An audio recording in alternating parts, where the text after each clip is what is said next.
In its basement archives, the Center for Military History in Washington, D.C. stores many Nazi paintings too controversial for public exhibition. Among them are early watercolors by Adolf Hitler. He was a mediocre painter, not terrible, but clearly not gifted. He thought himself gifted, though. He certainly thought himself able enough to have been admitted to the Academy of Fine Arts in Vienna, and he took it as a real rejection.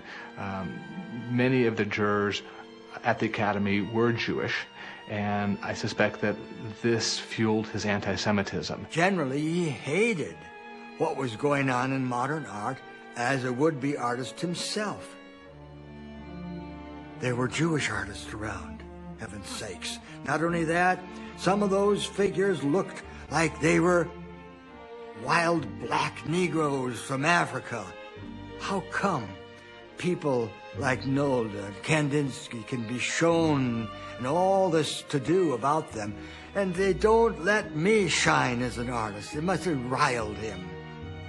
Over the next 20 years, as Hitler created the Nazi Party and rose to power, art continued to obsess him and became part of his political agenda. By the early 1930s, he was in a position to force his artistic tastes on Germany. He believed that artists who produced modern art could not see colors as they appeared in nature, they could not see forms as they actually were, and that this was a sign of racial inferiority. You Germans shouldn't see that. It will foul your mind. It will stain your whole life if you do that. So we get rid of it. In a 1937 speech, Hitler shouted, "We will from now on lead an unrelenting war of purification, an unrelenting war of extermination against the last forces which have displaced our art."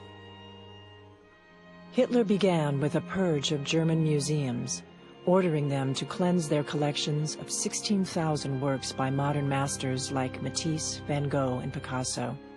Hitler labeled all such works degenerate. Modern art was then ridiculed and condemned in a hugely successful degenerate art exhibit that toured Germany.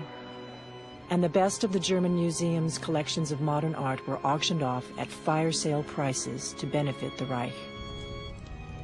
Thousands of purged artworks were simply burned. Germany was destroying its own standing as a world leader in modern art.